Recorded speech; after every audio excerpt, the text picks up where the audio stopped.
ಜಯ ಗುರು ಬಸವಣ್ಣ, ಜಯತು ಜಗದ್ಗುರು ಬಸವಣ್ಣ. ಜಯ ಗುರು ಬಸವಣ್ಣ, ಜಯತು ಜಗದ್ಗುರು ಬಸವಣ್ಣ. ಜಯ ಗುರು ಬಸವಣ್ಣ, ಜಯತು ಜಗದ್ಗುರು ಬಸವಣ್ಣ. ಜಯ ಗುರು ಬಸವಣ್ಣ, ಜಯತು ಜಗದ್ಗುರು ಬಸವಣ್ಣ. ಜಂಗಮ ರೂಪನೆ ಬಸವಣ್ಣ, ಜಗತೋದ್ಧಾರಕ ಬಸವಣ್ಣ. ಜಂಗಮ ರೂಪನೆ ಬಸವಣ್ಣ, ಜಗದೋದ್ಧಾರಕ ಬಸವಣ್ಣ. ಜಯ ಗುರು ಬಸವಣ್ಣ, ಜಯತು ಜಗದ್ಗುರು ಬಸವಣ್ಣ.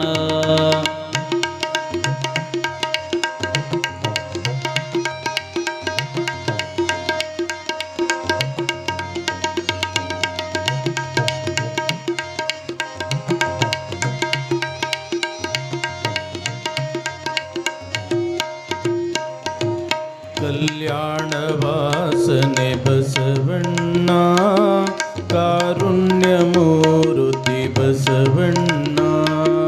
ಕಲ್ಯಾಣ ವಾಸನೆ ಬಸವಣ್ಣ, ಕಾರುಣ್ಯ ಮೂರುತಿ ಬಸವಣ್ಣ. ಕಾಯಕ ಯೋಗಿಯೇ ಬಸವಣ್ಣ, ಕೈವಲ್ಯದಾತನೆ ಬಸವಣ್ಣ. ಕಾಯಕ ಯೋಗಿ ಬಸವಣ್ಣ, ಕೈವಲ್ಯದಾತನೆ ಬಸವಣ್ಣ. ಜಯ ಗುರು ಬಸವಣ್ಣ, ಜಯತು ಜಗದ್ಗುರು ಬಸವಣ್ಣ.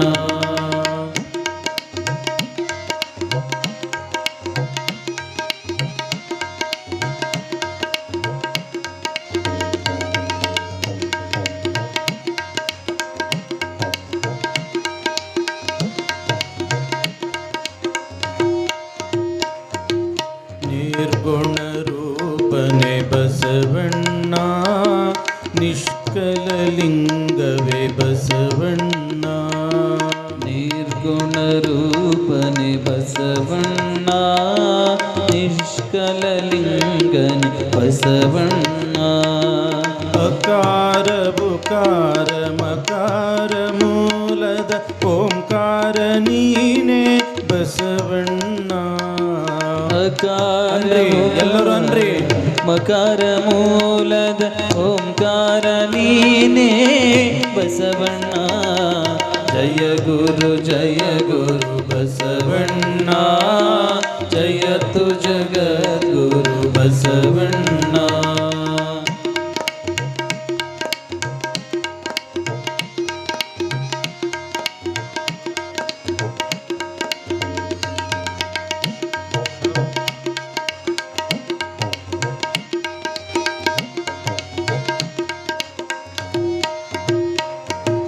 ಪರಮ ಪ್ರಭುವೆ ನೀ ಬಸವಣ್ಣ, ಪತಿತ ಪಾವನನೆ ಬಸವಣ್ಣ. ಪರಮ ಪ್ರಭುವೆ ನೀ ಬಸವಣ್ಣ, ಪತಿತ ಪಾವನನೆ ಬಸವಣ್ಣ. ಭಕ್ತರ ಪ್ರಾಣನೆ ಬಸವಣ್ಣ, ಭವ ಭಯ ತಾರಕ ಬಸವಣ್ಣ. ಭಕ್ತರ ಪ್ರಾಣನೆ ಬಸವಣ್ಣ, ಭವ ಭಯಕಾರಕ ಬಸವಣ್ಣ. ಜಯ ಗುರು ಬಸವಣ್ಣ, ಜಯತು ಜಗದ್ಗುರು ಬಸವಣ್ಣ.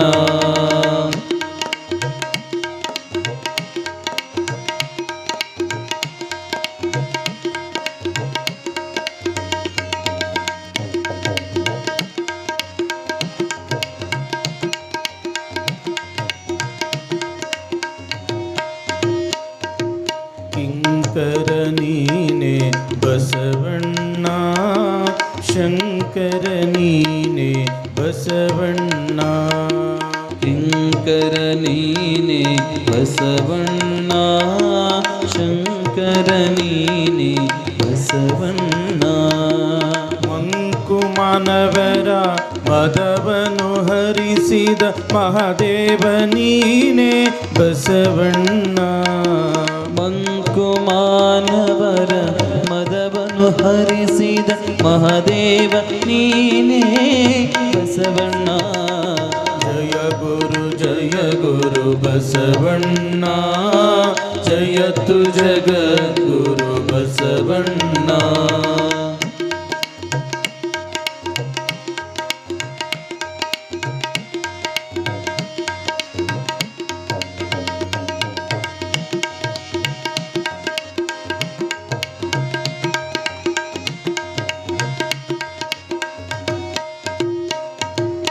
ಅಣುವಿನೊಳಗೆ ನೀ ಅಣುವಣ್ಣ, ಮಹದೊಳಗೆ ನೀ ಮಹವಣ್ಣ. ಅಣುವಿನೊಳಗೆ ನೀ ಅಣುವಣ್ಣ, ಮಹದೊಳಗೆ ನೀ ಮಹಮಣ್ಣ. ಶರಣರ ಹೃದಯ ನಿವಾಸನೆ ಅಣ್ಣ, ಬೇಗನೆ ಬಾರೈ ಬಸವಣ್ಣ. ಶರಣರ ಹೃದಯ ನಿವಾಸನೆ ಅಣ್ಣ, ಬೇಗನೆ ಬಾರೈ ಬಸವಣ್ಣ.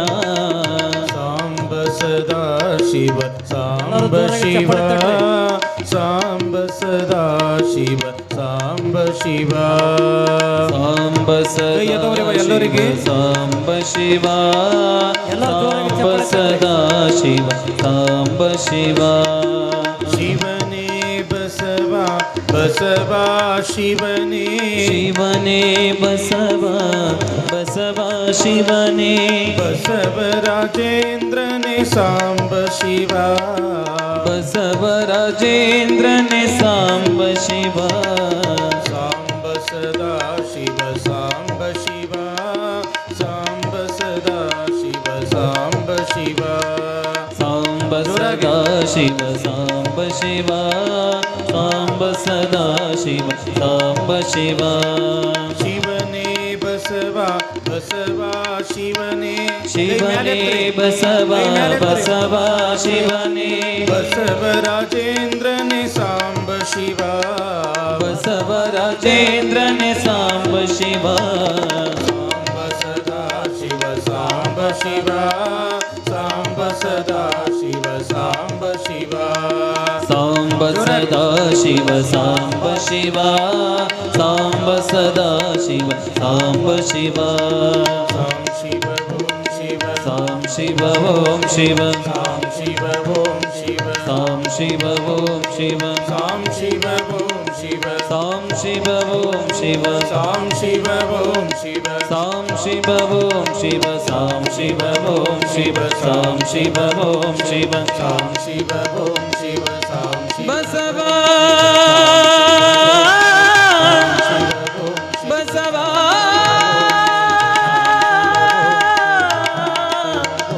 ಬಸವ ಬಸವ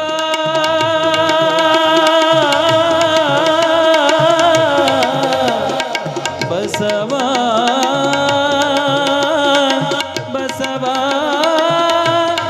ಬಸವ ಬಸವ.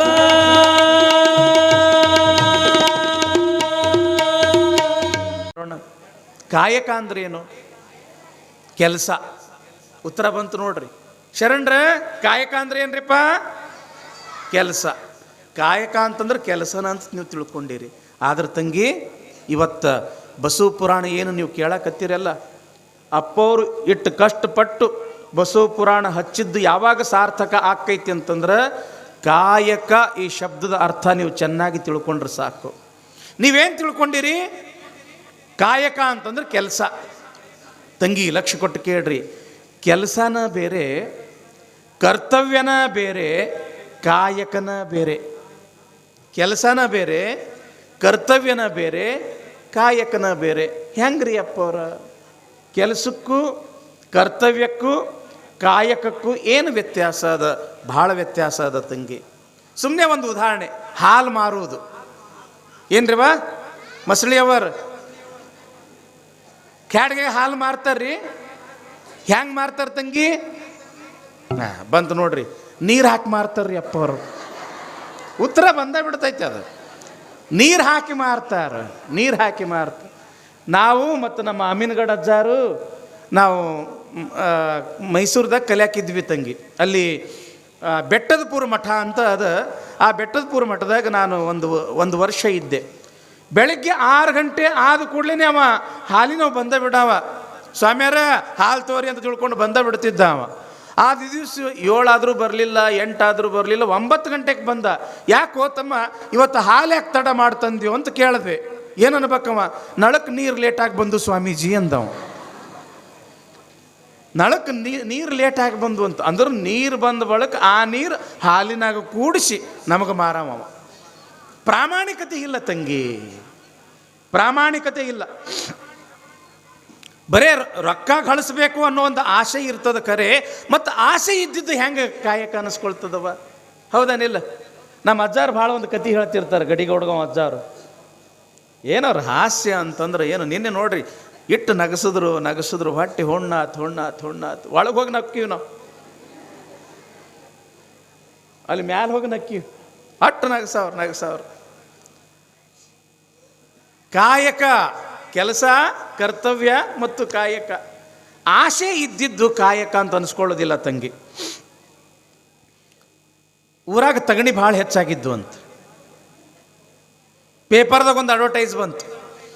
ತಗಣಿ ಕೊಲ್ಲು ಮಷಿನ್ ಕಂಡು ಹಿಡ್ದೀವಿ, ಯಾರು ಬೇಕು ಅವರು 1,000 ರೂಪಾಯಿ ಈ ಅಡ್ರೆಸ್ಗೆ ನೀವು ಕಳಿಸಿದ್ರಿ ಅಂತಂದ್ರೆ ನಿಮ್ಮ ಮನೆಗೆ ನಾವು ಆ ತಗಣಿ ಕೊಲ್ಲು ಮಷಿನ್ ಕಳಿಸ್ತೀವಿ ಅಂತ ತಿಳ್ಕೊಂಡು ಅವರು ಜಾಹೀರಾತು ಕೊಟ್ಟಿದ್ರು.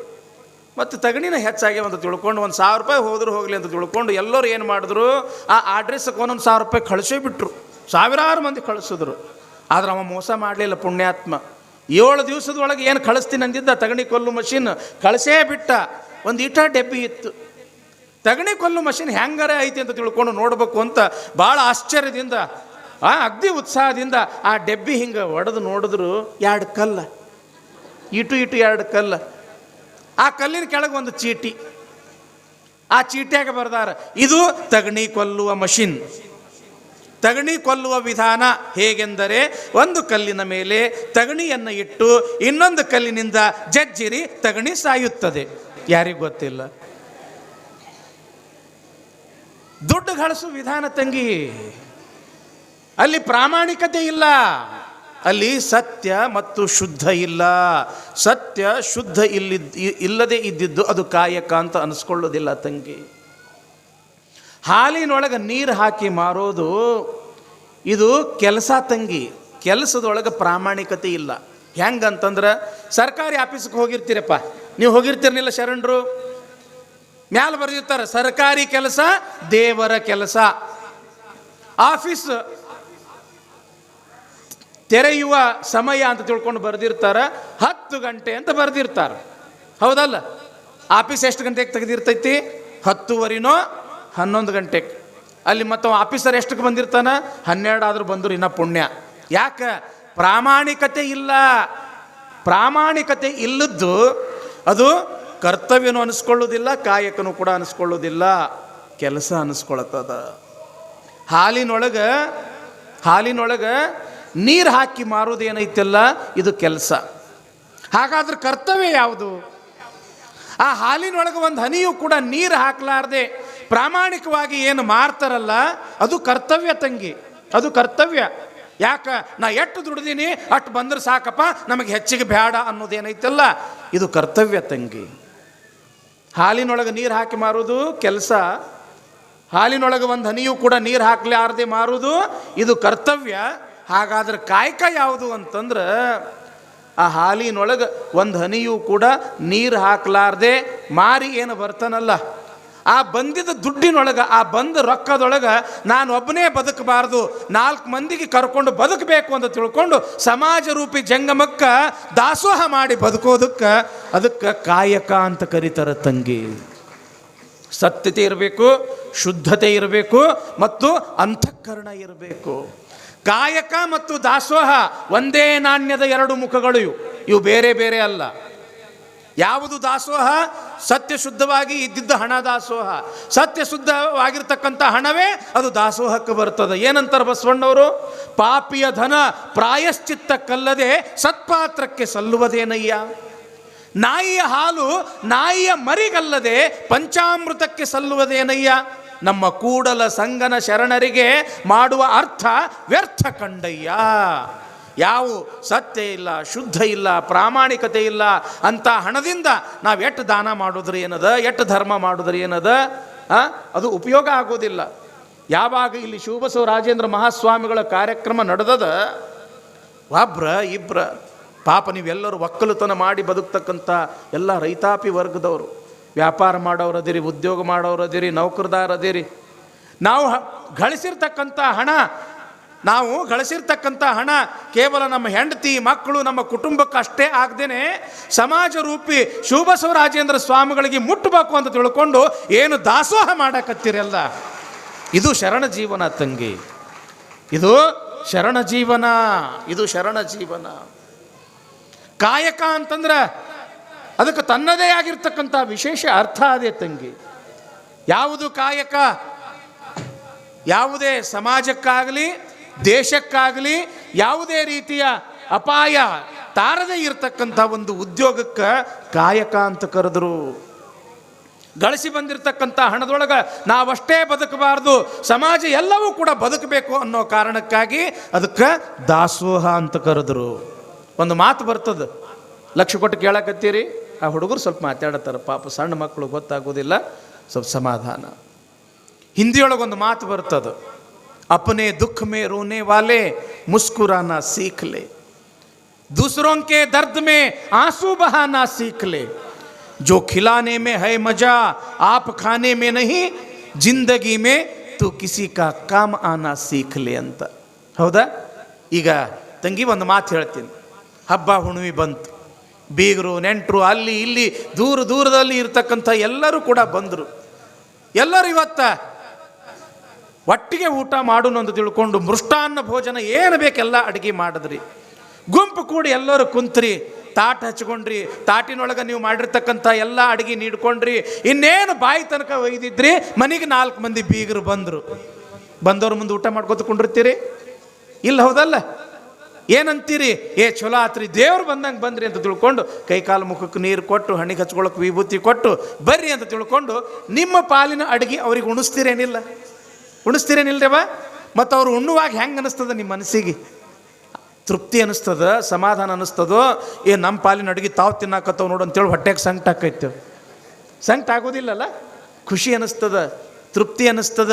ಯಾಕೆ ಅಂತಂದ್ರೆ ನಾವು ಊಟ ಮಾಡೋದ್ರೊಳಗೆ ಎಷ್ಟು ಆನಂದ ಅದ, ಅದಕ್ಕಿಂತ 10 ಪಟ್ಟು ಆನಂದ 4 ಮಂದಿಗೆ ಉಣಿಸೋದ್ರೊಳಗೆ ಅದ ಅಂತ ತಿಳ್ಕೊಂಡು ಇಲ್ಲಿ ನಿತ್ಯವೂ ಕೂಡ ಸಾವಿರಾರು ಜನರಿಗೆ ಇಲ್ಲಿ ಬಸವಣ್ಣನ ದಾಸೋಹ ಶ್ರೀಮಠದೊಳಗೆ ನಡೀತಾ ಇರತಕ್ಕಂಥದ್ದು. ಈ ಕಾಯಕ, ಈ ದಾಸೋಹ, ಈ ಎಲ್ಲವನ್ನ ಕೊಟ್ಟಿರ್ತಕ್ಕಂಥವನು ತಂಗಿ ವಿಶ್ವಗುರು ಬಸವಣ್ಣ ತಂಗಿ. ಯಾವಾಗ ತಂಗಿ ಹಿಂಗೆ ಅಂದಳು, ಅದೇ ಕ್ಷಣ ಮಹಾದೇವ ಭೂಪಾಲ ತಲೆ ಮೇಲೆ ಇರತಕ್ಕಂಥ ರತ್ನ ಖಚಿತವಾಗಿರ್ತಕ್ಕಂಥ ಆ ಬಂಗಾರದ ಕಿರೀಟ ತೆಗೆದಿಟ್ಟ. ಕೊರಳಾಗಿರ್ತಕ್ಕಂಥ ಎಲ್ಲ ಆಭರಣಗಳನ್ನು ತೆಗೆದ, ಹುಟ್ಟಿರ್ತಕ್ಕಂಥ ರೇಷ್ಮೆಯ ಬಟ್ಟೆಗಳನ್ನು ಕಳಚಿ ಸಾದಾ ಒಂದು ಧೋತ್ರದಿಂದ ಮೈಯನ್ನು ಸುತ್ತಕೊಂಡು ಅದನ್ನು ಉಟ್ಟುಕೊಂಡು ತನ್ನ ಧರ್ಮ ಪತ್ನಿಯಾಗಿರ್ತಕ್ಕಂಥ ಮಹಾದೇವಿ ತಾಯಿಯವರಿಗೆ, ಇಲ್ಲ ನಾನು ಕಲ್ಯಾಣಕ್ಕೆ ಹೋಗಬೇಕು, ಕಾಯಕ ಮತ್ತು ದಾಸೋಹದ ಮಹತ್ವ ತಿಳಿಬೇಕು, ಅದಕ್ಕೆ ನಿನ್ನ ಮಗನೊಂದಿಗೆ ನೀ ಇಲ್ಲೇ ಇರು ಅಂತ ತಿಳ್ಕೊಂಡು ಮಹಾದೇವ ಭೂಪಾಲರು ಹೇಳಿದಾಗ ಮಹಾರಾಣಿಯಾಗಿರ್ತಕ್ಕಂಥ ಮಹಾದೇವಿ ತಾಯಿಯವರು ಹೆಣ್ಣಿನ ಧರ್ಮ, ಹೆಂಡತಿಯ ಧರ್ಮ ಏನು ಅಂತಂದ್ರೆ ಗಂಡ ಏನನ್ನು ಅನುಸರಿಸ್ತಾನೋ ಅವನನ್ನೇ ಅನುಸರಿಸೋದು, ಅದು ಹೆಂಡತಿಯ ಧರ್ಮ. ಅದು ನೀವು ಕಲ್ಯಾಣಕ್ಕೆ ನಡೆದಿರಿ ಅಂತಂದ್ರೆ ನಾನು ನಿಮ್ಮ ಜೊತೆಯಲ್ಲಿಯೇ ಕಲ್ಯಾಣಕ್ಕೆ ಬರ್ತೀನಿ ಅಂತ ತಿಳ್ಕೊಂಡು ಮಹಾರಾಣಿ ಅಂದಾಗ ಮಹಾದೇವ ಭೂಪಾಲರಂತಾರ, ನೋಡು ಮಹಾರಾಣಿ ಮಹಾದೇವಿ, ನೀನು ಸುಖದ ಸುಪ್ಪತ್ತಿಗೆಯಲ್ಲಿ ಬೆಳೆದವಳು. ಕಲ್ಯಾಣ ಅಂತಂದ್ರೆ ಎಲ್ಲಿ ಕಾಶ್ಮೀರ, ಎಲ್ಲಿ ಕಲ್ಯಾಣ? ನಡಿಗೆಯಿಂದ ಹೋಗಬೇಕು. ಅಲ್ಲಿ ಎಂಥ ಪರಿಸ್ಥಿತಿ ಐತ್ಯೋ ಅನ್ನೋದು ಯಾರಿಗೂ ಕೂಡ ಗೊತ್ತಿಲ್ಲ. ಇಲ್ಲ, ನಾನು ಬಂದ ತೀರ್ತೀನಿ ನಿಮ್ಮ ಜೊತೆಗೆ ಅಂತ ತಿಳ್ಕೊಂಡು ಹಠ ಹಿಡಿದಾಗ ನಡು ರಸ್ತೆಯಲ್ಲಿ ನಿರ್ವಾಣವಾಗುವೆಯಾ ಅಂತ ಕೇಳ್ತಾರೆ ಅವರು.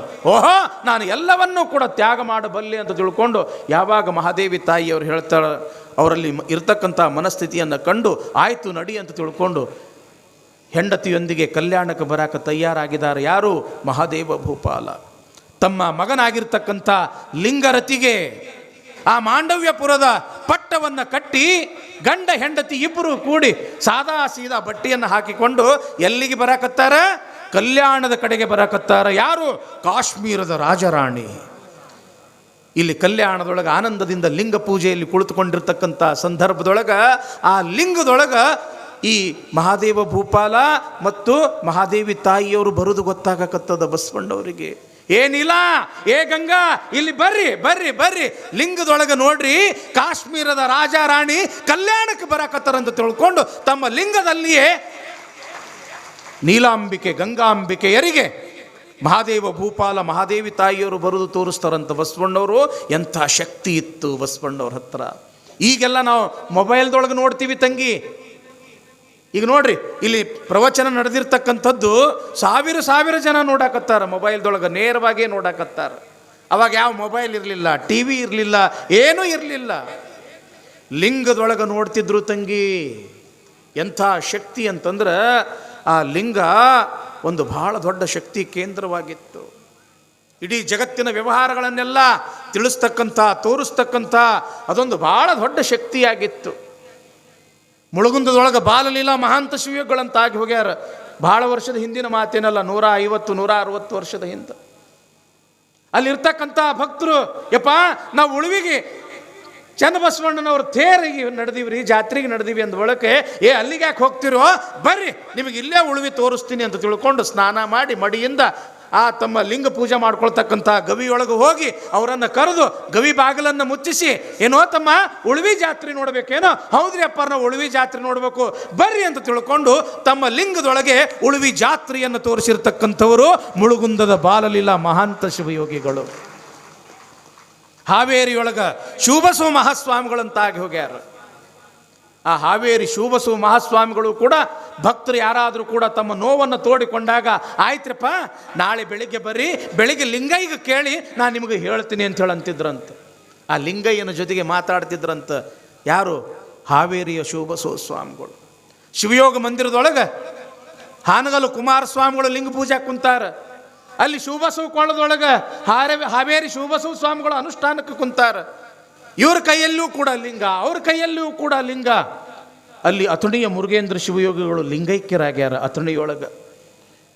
ಅಲ್ಲಿ ಲಿಂಗೈಕ್ಯರಾಗಿರ್ತಕ್ಕಂಥ ವಿಚಾರ ಹಾನಗಲ್ಲು ಕುಮಾರಸ್ವಾಮಿಗಳು ತಮ್ಮ ಲಿಂಗದೊಳಗೆ ಕಾಣ್ಕೊಳ್ತಾರೆ. ಶಿವಬಸವ ಸ್ವಾಮಿಗಳು ಕೂಡ ಲಿಂಗದೊಳಗೆ ಕಾಣ್ಕೊಳ್ತಾರೆ. ಅಂತಂದ್ರೆ ಆ ಲಿಂಗದೊಳಗೆ ಎಂಥ ಶಕ್ತಿ ಇರಬೇಕು, ಇವರು ಎಂಥ ಶಿವಯೋಗಿಗಳು ಇರಬೇಕ್ರಿವಾ.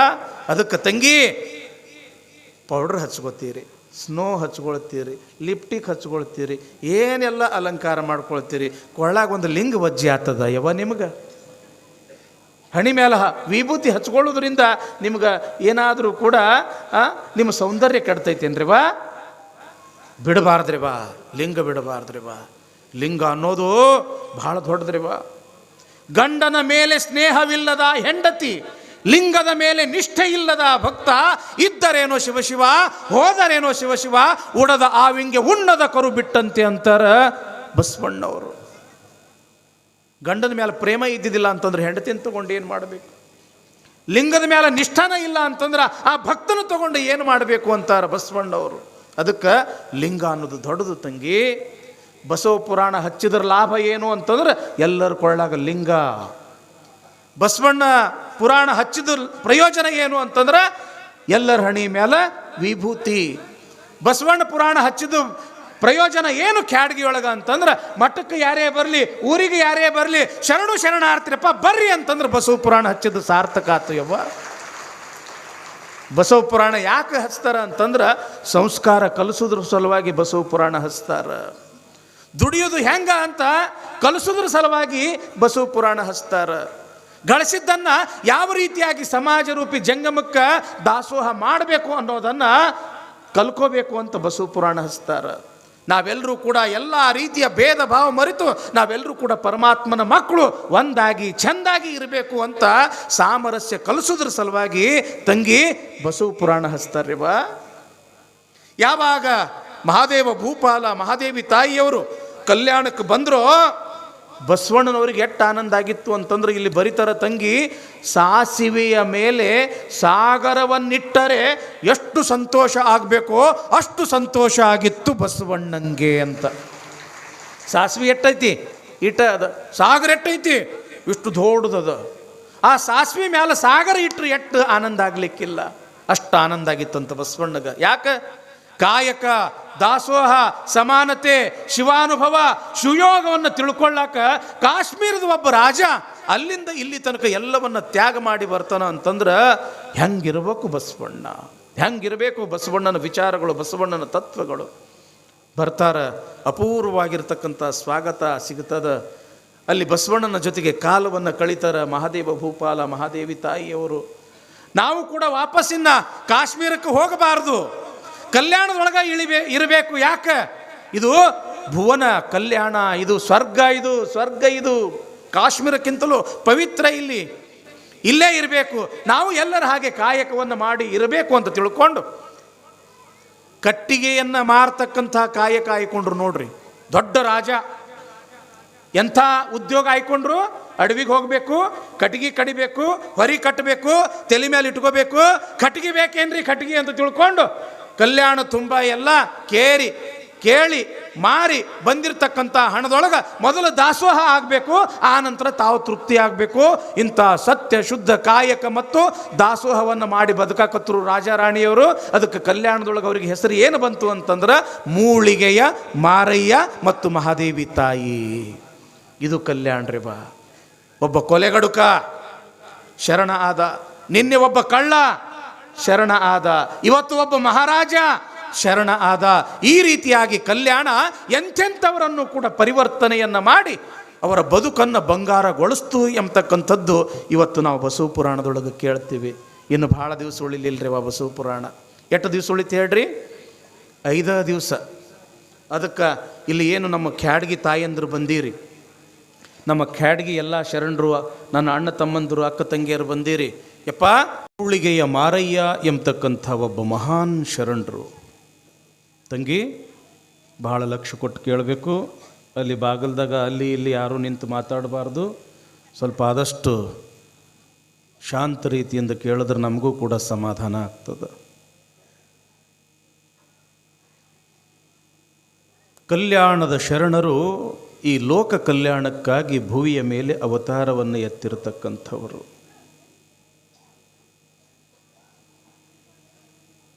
ಎಲ್ಲಿ ಕಾಶ್ಮೀರ, ಎಲ್ಲಿ ಕಲ್ಯಾಣ? ಒಬ್ಬ ಕಾಶ್ಮೀರದ ರಾಜ ಕಲ್ಯಾಣಕ್ಕೆ ಬಂದು ಕನ್ನಡ ಭಾಷೆಯನ್ನು ಕಲಿತು ಒಂದಲ್ಲ ಎರಡಲ್ಲ 100 ವಚನಗಳನ್ನು ಬರಿತಾರೆ ಅಂತಂದರೆ ಆಗಿನ ಕಾಲದೊಳಗೆ ಎಂಥ ಮಾತ.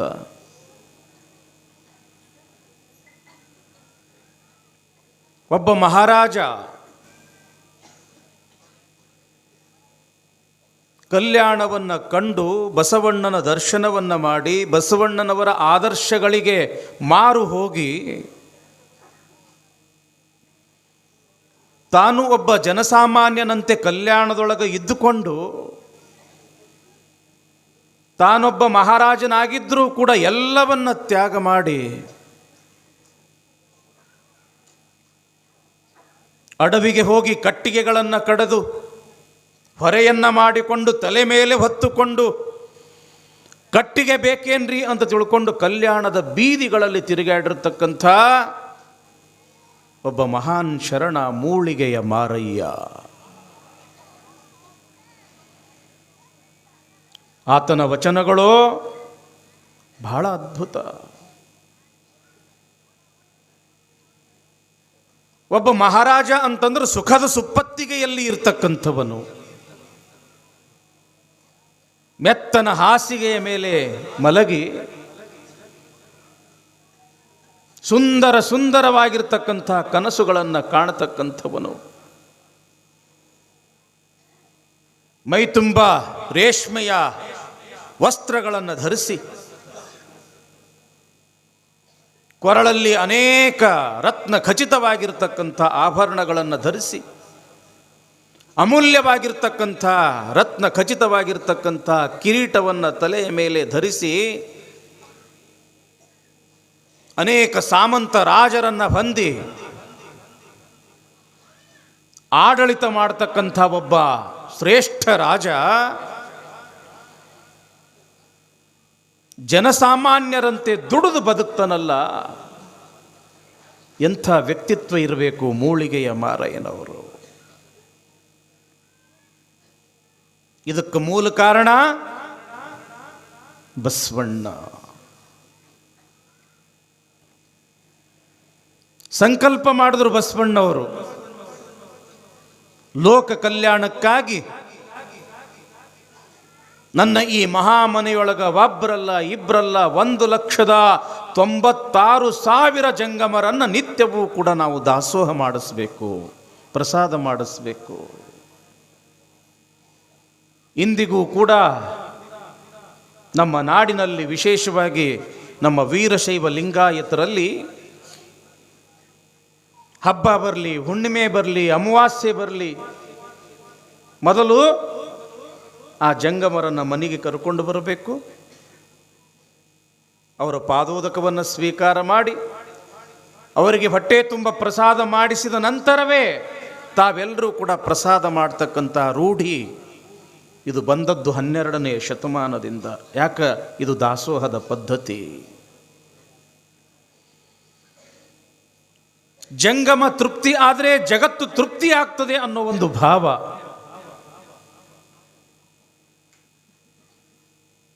ಲಕ್ಷದ 96,000 ಮಂದಿ ತಂಗಿ, ಒಬ್ಬರಲ್ಲ ಇಬ್ಬರಲ್ಲ 100 ಅಲ್ಲ 1000 ಅಲ್ಲ, 1,96,000 ಮಂದಿ ನಿತ್ಯವೂ ಕೂಡ ಬಸವಣ್ಣನ ಮಹಾಮನೆಯೊಳಗ ತೃಪ್ತಿ ಆಗಬೇಕು ಅನ್ನೋದು ಬಸವಣ್ಣನ ಸಂಕಲ್ಪ.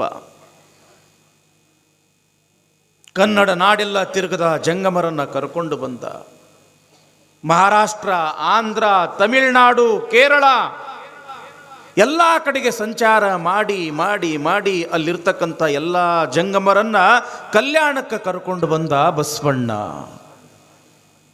ಆದರೂ ಕೂಡ 6,000 ಜನ ಜಂಗಮರು ಕಡಿಮೆ ಬಿದ್ದರು. 1,96,000 ಮಂದಿ ಜಂಗಮರ ತೃಪ್ತಿ ಮಾಡಬೇಕು ಅನ್ನೋದು ಸಂಕಲ್ಪ. ಕಡಿಮೆ ಬಿದ್ದಿದ್ದು ಎಷ್ಟು ಮಂದಿ? 6,000. ಎಲ್ಲಿ ಹುಡುಕಿದ್ರು ಕೂಡ ಒಬ್ಬ ಜಂಗಮರು ಸಿಗ್ತಾ ಇಲ್ಲ. ಯಾಕ? ಇದ್ದ ಎಲ್ಲ ಜಂಗಮರನ್ನ ತನ್ನ ಕಲ್ಯಾಣದೊಳಗೆ ಕರ್ಕೊಂಡು ಬಂದಾನ ಬಸವಣ್ಣ. ಹೀಗೆ ಚಿಂತೆಯನ್ನ ಮಾಡ್ತಾ ಕುಂತಿರ್ತಕ್ಕಂಥ ಸಮಯದೊಳಗೆ ಶಟಸ್ಥಲ ಜ್ಞಾನಿಯಾಗಿರ್ತಕ್ಕಂಥ ಚನ್ನಬಸವಣ್ಣನವರು ಬರ್ತಾರ. ಅಪ್ಪ ಗುರುವೇ ಸಂಗನ ಬಸವಣ್ಣ. ಯಾವಾಗಲೂ ಕೂಡ ಚನ್ನಬಸವಣ್ಣನವರು ಬಸವಣ್ಣನವರಿಗೆ ಕರಿಬೇಕಾಗಿತ್ತು ಅಂತಂದ್ರೆ ಅಪ್ಪ ಗುರುವೇ ಸಂಗನ ಬಸವಣ್ಣ. ಯಾಕ? ಚನ್ನಬಸವಣ್ಣನ ಗುರುವೇ ಬಸವಣ್ಣ. ನೇರವಾಗಿ ಬಸವಣ್ಣ ಅಂತಿರ್ಲಿಲ್ಲ, ಸಂಗನ ಬಸವಣ್ಣ ಅಂದ್ರೆ ಪರಮಾತ್ಮನ ಬಸವಣ್ಣ. ಯಾಕ್ರಿಪ್ಪ? ಯಾವಾಗಲೂ ನಿಮ್ಮ ಮುಖ ಕಮಲದ ಹೂವಿನಂಗ ಅರಳಿ ಕುಲು ಕುಲು ಅಂತ ನಗ್ತಾ ಇರ್ತಿತ್ತು, ನಿಮ್ಮ ಮುಖ ಯಾಕೆ ಇವತ್ತು ಬಾಡ್ಯದ? ಏನ್ ಕೇಳ್ತಿ ಚನ್ನಬಸವಣ್ಣ? ಲೋಕ ಕಲ್ಯಾಣಕ್ಕಾಗಿ 1,96,000 ಗಣಗಳಿಗೆ ನಿತ್ಯವೂ ತೃಪ್ತಿ ಮಾಡಬೇಕು ಅನ್ನೋ ಸಂಕಲ್ಪ ನಂದು. ಆದ್ರೆ ಏನು ಮಾಡ್ತಿ? ಇನ್ನೂ 6,000 ಜನ ಜಂಗಮರು ಕಡಿಮೆ ಬಿದ್ದಾರ. ಎಲ್ಲಿ ಹುಡುಕಿದ್ರು ಕೂಡ ಒಬ್ಬ ಜಂಗಮರು ಕೂಡ ಸಿಗ್ತಾ ಇಲ್ಲ ಅನ್ನೋ ಚಿಂತೆಯಾಗ್ಯದ. ಆವಾಗ ಅವಿರಳ ಜ್ಞಾನಿಯಾಗಿರ್ತಕ್ಕಂಥ ಚನ್ನಬಸವಣ್ಣವರಂತರ, ಅಪ್ಪ ಗುರುವೇ ಯಾಕೆ ಚಿಂತೆ ಮಾಡ್ತೀರಿ? 6,000 ಜನ ಜಂಗಮರು ಒಂದೇ ಕ್ಷೇತ್ರದಲ್ಲಿ ಇರೋ ಒಂದು ಮಾಹಿತಿ ನನಗೆ ಗೊತ್ತದ. ನೀವು ಅಲ್ಲಿ ಹೋದ್ರ 6,000 ಜನ ಜಂಗಮರು ನಿಮಗೆ ಸಿಗ್ತಾರ. ಹೇಳು ಚನ್ನಬಸವಣ್ಣ, ಎಲ್ಲಿ ಸಿಗ್ತಾರಪ್ಪ 6,000 ಜನ ಜಂಗಮರು? ನೋಡ್ರಿ, ವಯಸ್ಸಿನಲ್ಲಿ ಸಣ್ಣವರಾದರೂ ಕೂಡ ಅರಿವಿನಲ್ಲಿ ಹಿರಿಯರಾಗಿರ್ತಕ್ಕಂಥ ಚನ್ನಬಸವಣ್ಣವರಂತಾರೆ, ಅಪ್ಪ ಸಂಗನ ಬಸವಣ್ಣ, ಕಾಶ್ಮೀರ ಏನು ಭೂಲೋಕದ ಸ್ವರ್ಗ ಅಂತ ಕರೆಸಿಕೊಳ್ತದೋ ಅಂಥ ಕಾಶ್ಮೀರದೊಳಗ ಮಾಂಡವ್ಯಪುರ ಎಂಬತಕ್ಕಂಥದ್ದು ಅದ, ದೊಡ್ಡ ಪಟ್ಟಣ ಅದ. ಅಲ್ಲಿ ಸಪಾದ ಲಕ್ಷದ ದೊರೆ ಮಹಾದೇವ ಭೂಪಾಲ ಎಂಬತಕ್ಕಂಥ ರಾಜ ನಿನ್ನ ಹಾಗೆ ಗುರು ಲಿಂಗ ಜಂಗಮ ಪ್ರೇಮಿ. ನಿತ್ಯವೂ ಕೂಡ ಜಂಗಮರ ಪಾದೋದಕ ಬೇಕು ಆ ರಾಜನಿಗೆ.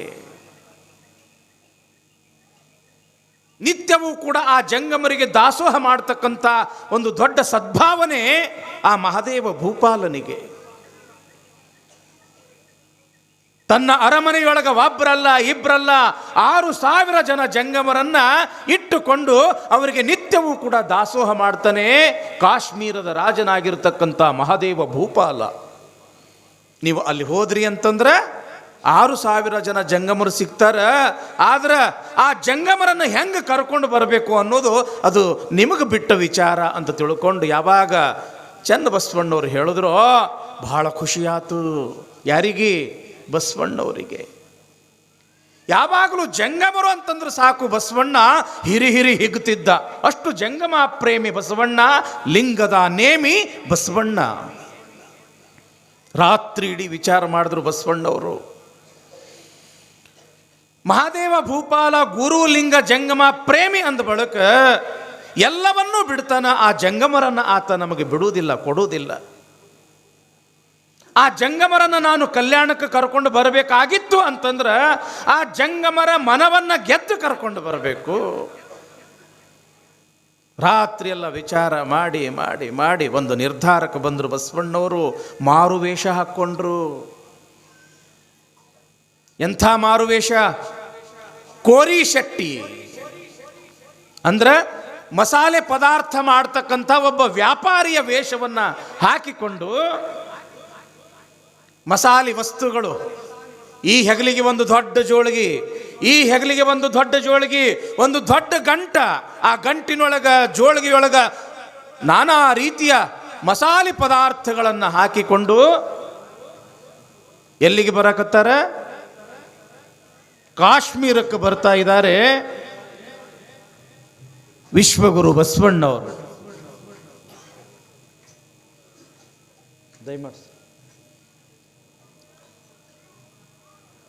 ಯಾವಾಗ ಕಾಶ್ಮೀರ ಆ ಮಾಂಡವ್ಯಪುರವನ್ನು ಪ್ರವೇಶ ಮಾಡಿದ್ರು, ಆ ದ್ವಾರದಲ್ಲಿ ಇರ್ತಕ್ಕಂಥವ್ರು ಕೇಳ್ತಾರ, ಸೇವಕರು ದ್ವಾರಪಾಲಕರು, ಯಾರಪ್ಪ ನೀನು, ಯಾಕೆ ಈ ಕಾಶ್ಮೀರಕ್ಕೆ ಬಂದಿ? ಬಸವಣ್ಣವ್ರು ಹೇಳ್ತಾರ, ನಾವು ದಕ್ಷಿಣ ಭಾರತದವರು, ಇಲ್ಲಿ ಮಸಾಲೆ ವ್ಯಾಪಾರ ಮಾಡಿಕೊಂಡು ಹೋಗಬೇಕು ಅಂತ ಬಂದೀವಿ ಅಂತ ತಿಳ್ಕೊಂಡು ಸುಳ್ಳು ಹೇಳ್ತಾರ ಬಸವಣ್ಣವರು. ಕಳಬೇಡ, ಕೊಲಬೇಡ, ಹುಸಿಯ ನುಡಿಯಲು ಬೇಡ, ಸುಳ್ಳು ಮಾತ ಆಡಬಾರ್ದು ಅಂತ ಹೇಳಿದವರೇ ಬಸವಣ್ಣವರು. ಆದ್ರೆ ಇಲ್ಲಿ ಸುಳ್ಳು ಹೇಳಾಕತ್ತಾರ. ಯಾವ ಕಾರಣಕ್ಕಾಗಿ? ಲೋಕ ಕಲ್ಯಾಣಕ್ಕಾಗಿ ಇರಬಹುದು ಅಂತ ತಿಳ್ಕೊಂಡು, ವ್ಯಾಪಾರಿ ಅಂತ ತಿಳ್ಕೊಂಡು ಅವನನ್ನು ಒಳಗೆ ಬಿಟ್ಟರು. ಯಾವಾಗ ಬಸವಣ್ಣವರು ಆ ಮಹಾದೇವ ಭೂಪಾಲನ ಅರಮನೆಗೆ ಬಂದರು, ಅಲ್ಲಿ ಇರ್ತಕ್ಕಂಥ ಆ ಜಂಗಮ ಸಮೂಹವನ್ನು ನೋಡಿ ಬಹಳ ಆನಂದ ಆತು ಬಸವಣ್ಣವರಿಗೆ. ಯಾಕೆ? ಮೈ ಮೇಲೆ ಕಾವಿಯ ಲಾಂಛನ ಅದ, ಹಣೆ ಮೇಲೆ ವಿಭೂತಿ, ಜಟಾ ಮುಕುಟಧಾರಿಯಾಗಿರ್ತಕ್ಕಂಥ ಅನೇಕ ಜಂಗಮರು, ಕೊರಳಲ್ಲಿ ಲಿಂಗ, ರುದ್ರಾಕ್ಷಿ, ಕೈಯಲ್ಲಿ ಯೋಗದಂಡ, ಕಮಂಡಲ, ಜಪಮಾಲೆ, ಪಾದದಲ್ಲಿ ಆವುಗೆ. ಮೊದಲೇ ಜಂಗಮ ಪ್ರೇಮಿ ಬಸವಣ್ಣ ಅವರನ್ನು ನೋಡಿದ ಕೂಡಲೇ ಇವರು ಯಾರೂ ಬೇರೆ ಅಲ್ಲ, ಸಾಕ್ಷಾತ್ ಸಂಗಮನಾಥನೇ ಅಂತ ತಿಳ್ಕೊಂಡು ಅತ್ಯಂತ ಭಯ ಭಕ್ತಿಯಿಂದ ಬಸವಣ್ಣವರು ತಾವು ತಂದಿರತಕ್ಕಂಥ ಮಸಾಲೆ ಪದಾರ್ಥಗಳನ್ನು ಹಾಕಿ ಆ ಎಲ್ಲ ಜಂಗಮರಿಗೆ ಪ್ರಸಾದವನ್ನು ತಯಾರು ಮಾಡಕತ್ತಾರ, ಅಡಿಗೆ ತಯಾರು ಮಾಡಕತ್ತಾರ. ರುಚಿ ರುಚಿಯಾಗಿರ್ತಕ್ಕಂಥ ಅಡಿಗೆಯನ್ನು ತಯಾರು ಮಾಡಿ ಆ 6,000 ಜನ ಜಂಗಮರಿಗೆ ಆಮಂತ್ರಣ ಕೊಡ್ತಾರ. ಯಪ್ಪ, ನೀವು ನನ್ನ ಗುಡಿಸಲಕ್ಕೆ ಬಂದು, ನನ್ನ ಮನೆಗೆ ಬಂದು ನೀವು ಪ್ರಸಾದ ಮಾಡಿಕೊಂಡು ಹೋಗಬೇಕು. ನಿತ್ಯವೂ ಮಹಾದೇವ ಭೂಪಾಲನ ಆಸ್ಥಾನದೊಳಗ ಮೃಷ್ಟಾನ್ನ ಭೋಜನವನ್ನು ಮಾಡ್ತಕ್ಕಂಥ ಆ ಎಲ್ಲ ಜಂಗಮರು ದಯಮಾಡಿಸಿ ಆ ಎಲ್ಲ ಜಂಗಮರು ಆ ಬಸವಣ್ಣನವರ ಒಂದು ಗುಡಿಸಲಕ್ಕೆ ಬಂದರು. ತನ್ನ ಅಮೃತ ಹಸ್ತದಿಂದ ಮಾಡಿರ್ತಕ್ಕಂಥ ಆ ಅಡಿಗೆ ಅದೇನದು ಅಮೃತ ಪ್ರಾಯ, ಘಮ್ ಅಂತಿತ್ತು. ಹಂಗ ಬಸವಣ್ಣ ಮಾಡಿರ್ತಕ್ಕಂಥ ಅಡಿಗೆ ಪಾಕದೊಳಗ ನಳಪಾಕ ಅಂತಂದ್ರೆ ಶ್ರೇಷ್ಠ ಅಲ್ಲ ತಂಗಿ. 10 ಹರದಾರಿ ವಾಸನೆ ಬರ್ತಿತ್ತಂತ. ನಳ ಮಹಾರಾಜ ಅಡಿಗೆ ಮಾಡಕತ್ತಿದ್ನಂದ್ರ 10 ಹರದಾರಿ ವಾಸನೆ ಬರ್ತಿತ್ತಂತ. ಇನ್ನ ಪಂಚ ಪರುಷನಾಗಿರ್ತಕ್ಕಂಥ ಬಸವಣ್ಣ ಅಡಿಗೆ ಮಾಡಿದ್ರೆ ಹೆಂಗಿರ್ಲಿಕ್ಕಿಲ್ಲ. ಆ 6,000 ಜನ ಜಂಗಮರಿಗೆ ಸ್ವತಃ ಬಸವಣ್ಣನವರು ಅಡಿಗೆಯನ್ನು ಮಾಡಿ ತಮ್ಮ ಅಮೃತ ಹಸ್ತದಿಂದ ಎಲ್ಲರಿಗೂ ಕೂಡ ನೀಡ್ತಾರ, ಬಡಿಸ್ತಾರ. ತಗೊಳ್ರಪ್ಪ ಅಂತ ತಿಳ್ಕೊಂಡು ಕೈ ಮುಗಿತಾರ. ಎಲ್ಲರೂ ಆನಂದದಿಂದ ಪ್ರಸಾದ ಮಾಡ್ತಾರ. ಒಂದು ತುತ್ತು ಬಾಯಿಯೊಳಗೆ ಹಾಕೊಳ್ಳೋದ ತಡ ಆ ಜಂಗಮರಂತರ, ಅಬ್ಬ ಎಂಥ ಪ್ರಸಾದ ಇದು, ದೇವಲೋಕದ ಅಮೃತವೂ ಕೂಡ ಇಷ್ಟು ರುಚಿಯಾಗಿರ್ಲಿಕ್ಕಿಲ್ಲ. ಯಾರಿವ ಪುಣ್ಯಾತ್ಮ, ಎಷ್ಟು ಅದ್ಭುತವಾಗಿ ಅಡಿಗೆ ಮಾಡ್ಯಾನ. ಯಪ್ಪ ಹೊಟ್ಟಿ ತುಂಬ ಪ್ರಸಾದ ಮಾಡ್ರಿ, ತೃಪ್ತಿ ಆಗ್ಲಿ. ಇಷ್ಟಲಿಂಗಕ್ಕೆ ಅರ್ಪಿತ ಆಗಲಿ, ಮಹಾಲಿಂಗಕ್ಕೆ ತೃಪ್ತಿ ಆಗಲ್ರಿಪ್ಪ. ಹೊಟ್ಟಿ ತುಂಬ ಪ್ರಸಾದ ಮಾಡ್ರಿ ಅಂತ ಪ್ರೀತಿಯಿಂದ ಬಡಿಸ್ತಾನ. ಎಲ್ಲರೂ ಹೊಟ್ಟಿ ತುಂಬ ಉಣ್ತಾರ. ಯಾರಪ್ಪ ನೀನು, ಯಾರು ನೀನು? ಇಲ್ಲ, ನಾವು ಹಿಂಗೆ ದಕ್ಷಿಣ ಭಾಗದಿಂದ ಬಂದಿದ್ದೀವಿ, ನಿಮಗೆ ಪ್ರಸಾದ ಮಾಡಕ ಅಂತ ಬಂದಿದ್ದೀವಿ ನಾವು. ನೀವು ಪ್ರಸಾದ ಸರಿಯಾಗಿ ತಗೋಬೇಕು ಅಂತ ತಿಳ್ಕೊಂಡು ಭಿನ್ನಹ ಮಾಡ್ತಾರೆ. ದಿವಸ ಅಲ್ಲ, 2 ದಿವಸ ಅಲ್ಲ, 8-10 ದಿವಸ ತನಕ ಹಿಂಗೆ ಪ್ರಸಾದ ಮಾಡೋದು, ಅವರಿಗೆ ನೀಡೋದು, ಹೊಟ್ಟೆ ತುಂಬ ಉಣಿಸೋದು. ಯಾವಾಗ ಬಸವಣ್ಣನವರು ಮಾಡಿರ್ತಕ್ಕಂಥ ಅಡಿಗೆಯನ್ನು ಈ ಜಂಗಮರು ಪ್ರಸಾದ ಮಾಡಾಕತ್ರು, ಮಹಾರಾಜನ ಪಂಚಪಕ್ವಾನ್ನ ಎಲ್ಲ ಅವರು ಮರ್ತು ಬಿಟ್ರು. ಯಾಕೆ? ಬಸವಣ್ಣವರಿಗೆ ಗೊತ್ತಿತ್ತು ಈ ಜಂಗಮರನ್ನು ನಾವು ಒಲಿಸ್ಕೋಬೇಕಾಗಿತ್ತು ಅಂತಂದ್ರೆ ಇವರಿಗೆ ಸರಿಯಾದ ರೀತಿಯ ಒಂದು ಪ್ರಸಾದ ಮಾಡಿಸ್ಬೇಕು, ಭೋಜನ ಮಾಡಿಸ್ಬೇಕು. ಯಾಕೆ? ಜಂಗಮರು ಅಂತಂದ್ರೆ ಏನು ಪ್ರಿಯ? ಭೋಜನ ಪ್ರಿಯ. ಒಂದು ಮಾತು ಗೊತ್ತೈತೇನ ತಂಗಿ ನಿಮ್ಗೆ? ಅಲಂಕಾರ ಪ್ರಿಯ ವಿಷ್ಣು, ಅಭಿಷೇಕ ಪ್ರಿಯ ಶಿವ, ನಮಸ್ಕಾರ ಪ್ರಿಯೋ ಪ್ರಭಾಕರ, ಜಂಗಮೋ ಭೋಜನ ಪ್ರಿಯ. ವಿಷ್ಣು ನಮ್ಮ ಮ್ಯಾಲ ಕೃಪಾ ಆಗಬೇಕಾಗಿತ್ತು ಅಂತಂದ್ರೆ, ಅವನ ಆಶೀರ್ವಾದ ನಮಗೆ ಸಿಗಬೇಕಾಗಿತ್ತು ಅಂತಂದ್ರೆ ಏನು ಮಾಡ್ತಾರೆ ಗೊತ್ತದ? ಏನು? ಅಲಂಕಾರ. ಇವತ್ತು ನೀವು ಯಾವುದೇ ಒಂದು ವಿಷ್ಣುನ ದೇವಸ್ಥಾನಕ್ಕೆ ಹೋಗ್ರಿ, ರಾಮನ ದೇವಸ್ಥಾನಕ್ಕೆ ಹೋಗ್ರಿ, ಕೃಷ್ಣನ ದೇವಸ್ಥಾನಕ್ಕೆ ಹೋಗ್ರಿ, ಆ ದೇವರಿಗೆ ಅಗ್ದಿ ಭಾಳ ಚಂದ ಅಲಂಕಾರ ಮಾಡಿರ್ತಾರೆ. ಯಾಕೆ? ವಿಷ್ಣುವಿಗೆ ಅಲಂಕಾರ ಅಂತಂದ್ರೆ ಭಾಳ ಪ್ರೀತಿ. ಅಲಂಕಾರ ಪ್ರಿಯ ವಿಷ್ಣು, ಅಭಿಷೇಕ ಪ್ರಿಯ ಶಿವ. ವಿಷ್ಣುವಿಗೆ ಅಲಂಕಾರ ಅಂತಂದ್ರೆ ಪ್ರೀತಿ. ಇನ್ನು ನಮ್ಮಪ್ಪ ಶಿವಗೆಲ್ಲರೂ ಅಲಂಕಾರ ಮಾಡಿದ್ ನೋಡ್ರಿ ಏನು ನೀವು? ಅವನಿಗೆ ಅಲಂಕಾರ ಬೇಕಾಗಿಲ್ಲ. ಏನು ಬೇಕು ಹೇಳ್ರಿ? ಅಭಿಷೇಕ ಪ್ರಿಯ ಶಿವ. ನೀವು ಯಾವುದೋ ಒಂದು ದೇವಸ್ಥಾನಕ್ಕೆ ಹೋಗಿರ್ತೀರಿ, ಶಿವನ ದೇವಸ್ಥಾನಕ್ಕೆ ಹೋಗಿರ್ತೀರಿ ನಿಲ್ರಿ ಬಾ, ಅಭಿಷೇಕ ಮಾಡ್ರಿ ಅಂತೀರಿ ನೀವು, ಅಂತೀರೇನಿಲ್ಲ? ಅಭಿಷೇಕ ಮಾಡ್ರಿ. ಯಾಕೆ? ಅಭಿಷೇಕ ಮಾಡಿದ್ರೆ ಅವನು ಕೃಪಾ ನಮ್ಗೆ ಆಗ್ತದ ಅನ್ನೋ ಒಂದು ಭಾವನೆ. ಅಷ್ಟೇ ಅಲ್ಲ, ಪಂಚಾಮೃತ ಮಾಡ್ರಿ, ಅಭಿಷೇಕ ಮಾಡ್ರಿ, ಅಭಿಷೇಕ ಮಾಡಿಸ್ರಿ. ಯಾಕೆ? ಅವನು ಕೃಪಾ ಆಗ್ತದ ಅನ್ನೋ ಒಂದು ಭಾವನೆ. ಯಾಕೆ? ಆತ ಅಭಿಷೇಕ ಪ್ರಿಯ. ಅದಕ್ಕೆ ಏನು ಅದು ಇದು ಏನು ಬೇಕಂತಲ್ಲ, ಸುಮ್ಮನೆ ತಂಪಾಗಿರ್ತಕ್ಕಂಥ ನೀರು ಆ ಶಿವನ ಮೇಲೆ ಹಾಕಿದ್ರೆ ಸಾಕು, ಎಷ್ಟೋ ಅವನಿಗದು ಪ್ರೀತಿ. ಯಾಕೆ? ಅಭಿಷೇಕ ಪ್ರಿಯ ಶಿವ. ನಮಸ್ಕಾರ ಪ್ರಿಯೋ ಪ್ರಭಾಕರ. ಬೆಳಗ್ಗೆ ಎದ್ದು ಕೂಡಲೇ ಯಾರಿಗೆ ನಮಸ್ಕಾರ ಮಾಡ್ತೀರವ ನೀವು? ಸೂರ್ಯನಿಗೆ, ಹೌದಲ್ಲ? ಅದಕ್ಕೆ ಸೂರ್ಯ ನಮಸ್ಕಾರ ಅಂತ ತಿಳ್ಕೊಂಡು ಯೋಗದೊಳಗೆ ಒಂದು ಭಾಗವೇ ಮಾಡಿಬಿಟ್ರು. ಸೂರ್ಯ ನಮಸ್ಕಾರ. ಸೂರ್ಯನಿಗೆ ನಮಸ್ಕಾರ ಮಾಡೋದ್ರಿಂದ ಆತನ ಒಲುಮೆ ನಮ್ಮ ಮೇಲೆ ಆಗ್ತದ ಅನ್ನೋ ಒಂದು ಭಾವನೆ. ಹೆಂಗ? ವಿಷ್ಣುವಿಗೆ ಅಲಂಕಾರ ಅಂತಂದ್ರೆ ಪ್ರೀತಿ, ಶಿವನಿಗೆ ಅಭಿಷೇಕ ಅಂತಂದ್ರೆ ಪ್ರೀತಿ, ಆ ಸೂರ್ಯನಿಗೆ ನಮಸ್ಕಾರ ಅಂತಂದ್ರೆ ಪ್ರೀತಿ. ಹಂಗ ಜಂಗಮೋ ಭೋಜನ ಪ್ರಿಯ, ರುಚಿ ರುಚಿ ರುಚಿ ಅಡುಗೆ ಮಾಡಿ ಉಣಿಸ್ರಿ ಅಂದ್ರೆ ಸಾಕು. ಏ ಯವ್ವ ನಿನಗೆ ಒಳ್ಳೇದಾಗಲಿ, ಕಲ್ಯಾಣ ಆಗಲಿ ಅಂತ ಮನಸ್ಸು ತುಂಬಿ ಆಶೀರ್ವಾದ ಮಾಡಿದ್ರೆ ಸಾಕು, ನಿಮ್ಮ ಬಾಳ ಬಂಗಾರ ಆಗಿಬಿಡ್ತದೆ ನೋಡ್ರಿ. ಇದು ಬಸವಣ್ಣನಿಗೆ ಗೊತ್ತಿತ್ತು. ಈ 6,000 ಜನ ಜಂಗಮರನ್ನು ನಾನು ಕಲ್ಯಾಣಕ್ಕೆ ಕರ್ಕೊಂಡು ಬರಬೇಕಾಗಿತ್ತು ಅಂತಂದ್ರೆ ಮುತ್ತು ರತ್ನ ವಜ್ರ ವೈಡೂರ್ಯ ಕೊಟ್ಟರೆ ಅವರು ಬರುವುದಿಲ್ಲ. ಅವರ ಮನಸ್ಸನ್ನು ನಾ ಹೆಂಗೆ ಒಲಿಸ್ಬೇಕು ಅಂತಂದ್ರೆ ಸರಿಯಾದ ರೀತಿಯೊಳಗೆ ಅವರಿಗೆ ಇಷ್ಟವಾಗಿರ್ತಕ್ಕಂಥ ಪದಾರ್ಥಗಳನ್ನು ರುಚಿ ರುಚಿಯಾಗಿ ಅಡಿಗೆ ಮಾಡಿ ಅವರಿಗೆ ಬಡಿಸಿದೆ ಅಂತಂದ್ರೆ ಅವರು ನನ್ನ ಮ್ಯಾಲೆ ಕೃಪಾ ಆಗ್ತದ ಅನ್ನೋ ಒಂದು ವಿಶ್ವಾಸ ಇತ್ತು. ಅದಕ್ಕೆ ಆ ಜಂಗಮರಿಗೆ ಹೊಟ್ಟೆ ತುಂಬ ಭೋಜನವನ್ನು ಪ್ರಸಾದವನ್ನು ಮಾಡಿಸಿದ್ರು ಬಸವಣ್ಣವರು. ಒಂದು ದಿವಸ ಪ್ರಸಾದ ಮಾಡಿಸಿದ್ರು. ಪ್ರಸಾದ ಮಾಡಿಸಿದ ನಂತರ ಅಂತಾರೆ ಬಸವಣ್ಣವರು, ಏನ್ರಿಪ್ಪ ಇನ್ನು ನಮಗೆ ಅಪ್ಪಣೆ ಕೊಡ್ರಿ, ಮತ್ತು ನಾವು ನಮ್ಮೂರಿಗೆ ಹೋಗ್ತೀವಿ. ಯಾವಾಗ ಇವರು ನಮ್ಮೂರಿಗೆ ಹೋಗ್ತೀವಿ ಅಂದರು ಆ ಜಂಗಮರ ಮುಖ ಎಲ್ಲ ಇಟ್ಟಾಗಿಬಿಟ್ಟು, ಅಲ್ಲಪ್ಪ ನನಗೆ 8-10 ದಿವಸಗಟ್ಟಲೆ ನಮಗೆ ಇಷ್ಟಾರ್ಥವಾಗಿ ಅತ್ಯಂತ ಪ್ರೀತಿಯ ಎಲ್ಲ ರೀತಿಯ ಭೋಜನಗಳನ್ನು ಮಾಡಿಸಿ ಇನ್ನು ನಾವು ಹೋಗ್ತೀವಿ ಅಂತಂದ್ರೆ ನಾವು ಹೆಂಗೆ ಬಿಡ್ತೀವಿ ನಿನಗೆ? ಇಟ್ಟು ಚಲೋ ಚಲೋ ಅಡುಗೆ ಮಾಡಿ ಉಣಿಸಿದಿ ನನಗೆ ನಮ್ಮೆಲ್ಲರಿಗೂ, ಇನ್ನು ನಡ್ಬರ್ಕ ಹೋಗ್ತೀನಿ ಅಂತಂದ್ರೆ ನಾವು ನಿನಗೆ ಬಿಡುವುದಿಲ್ಲ ಅಂತಾರೆ ಕಾಶ್ಮೀರದಲ್ಲಿ ಇರ್ತಕ್ಕಂಥ ಆ ಜಂಗಮರು. ಅವಾಗ ಬಸವಣ್ಣವ್ರು ಅಂತಾರಂತ, ಏನ್ರಿಪ್ಪ ನೀವೇನಿಗೆ 8 ದಿವಸಗಟ್ಟಲೆ ಏನು ಪ್ರಸಾದ ಮಾಡಿದ್ರಲ್ಲ, ಇದ ಪ್ರಸಾದ ನಿಮಗೆ ನಿತ್ಯವೂ ಕೂಡ ಬೇಕೇನು? ಪ್ರತಿ ದಿವಸನೂ ಕೂಡ ಇಂಥ ಪ್ರಸಾದ ಬೇಕೇನು ನಿಮಗೆ ಊಟ ಮಾಡಕ್ಕೆ, ಪ್ರಸಾದ ಮಾಡಕ್ಕೆ? ಓಹೋ ಬೇಕು, ಹಾಗಾದ್ರೆ ನೀವು ನನ್ನ ಜೊತೆಗೆ ಬರ್ತೀರೇನು? ಯಾರು ನೀ ಅಂತ ಕೇಳಿದ್ರು ಅವರು. ನಾನು ಬೇರೆ ಯಾರೂ ಅಲ್ಲ, ದಕ್ಷಿಣ ಭಾಗದಿಂದ ಬಂದಿರತಕ್ಕಂಥ ಕಲ್ಯಾಣದ ಬಸವಣ್ಣ. ಯಾವಾಗ ಅಲ್ಲಿ ಇರ್ತಕ್ಕಂಥ 6,000 ಜನ ಜಂಗಮರು 8-10 ದಿವಸಗಳ ಕಾಲ ಈ ಪುಟ್ಟದಾಗಿರ್ತಕ್ಕಂಥ ಗುಡಿಸಲದಲ್ಲಿ ಇದ್ದುಕೊಂಡು ನಮಗೆ ಮೃಷ್ಟಾನ್ನ ಭೋಜನವನ್ನು ಯಾರು ಮಾಡಿಸಿದ್ರೋ ಆ ಬಂದಿರತಕ್ಕಂಥ ವ್ಯಕ್ತಿ ಬೇರೆ ಯಾರೂ ಅಲ್ಲ.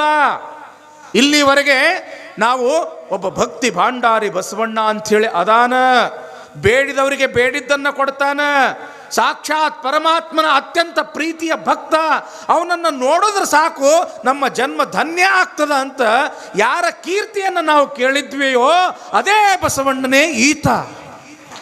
ಅಬ್ಬಬ್ಬ ಅಂದ್ರೆ ಅವರು ಧನ್ಯ ಆದ್ವಿ ಬಸವಣ್ಣ. 8-10 ದಿನಗಳ ಕಾಲ ನೀನು ಮಾಡಿ ಬಡಿಸಿರ್ತಕ್ಕಂಥ ಪ್ರಸಾದವನ್ನು ಉಂಡು ನಾವು ಧನ್ಯ ಆದ್ವಿ ಬಸವಣ್ಣ. ಓಹೋ ನೀ ಎಲ್ಲಿ ಕರ್ಕೊಂಡು ಹೋಗ್ತಿ ಹೋಗು, ನಾವು ಬರ್ತೀವಿ ಅಂತಾರ ಆ 6,000 ಜನ ಜಂಗಮರು. ಆದ್ರೆ ಬಸವಣ್ಣ ನಿಮ್ಮ ಜೊತೆಗೆ ನಾವು ಬರಾಕ ತಯಾರದೀವಿ, ಆದ್ರೆ ನಮ್ಮ ರಾಜ ಮಹಾದೇವ ಭೂಪಾಲ ಬರಾಕ ಬಿಡ್ಬೇಕಲ್ಲ. ಆವಾಗ ಬಸವಣ್ಣವ್ರಂತಾರ, ನೀವು ಬರಾಕ ತಯಾರಿದ್ರೆ ಸಾಕ್ರಪ್ಪ, ನಿಮ್ಮನ್ನು ನಾನು ಕರ್ಕೊಂಡು ಹೋಗ್ತೀನಿ, ಆ ಜವಾಬ್ದಾರಿ ನಂದು. ಆಯಿತು ಅಂತ ತಿಳ್ಕೊಂಡು ಆ ಜಂಗಮರೆಲ್ಲ ಒಪ್ಪಿಗೆ ಕೊಟ್ಟ ಮೇಲೆ ಬಸವಣ್ಣವ್ರು ನೋಡ್ರಿ, ಬಸವಣ್ಣವರು ಆ 6,000 ಜನ ಜಂಗಮರನ್ನು ಕಳ್ಳತನ ಮಾಡಿದ್ರಂತ ನೋಡ್ರಿ. ಒಬ್ಬರನ್ನಲ್ಲ ಇಬ್ಬರನ್ನಲ್ಲ, 6,000 ಜನ ಜಂಗಮರನ್ನು ಕಳ್ಳತನ ಮಾಡಿ ಕಲ್ಯಾಣಕ್ಕೆ ಬಂದರು, ಕಲ್ಯಾಣಕ್ಕೆ ತಂದರು. ಕಳ್ಳತನ ಮಾಡಬಾರ್ದು ಅಂತ ಹೇಳಿದವರೇ ಬಸವಣ್ಣವರು.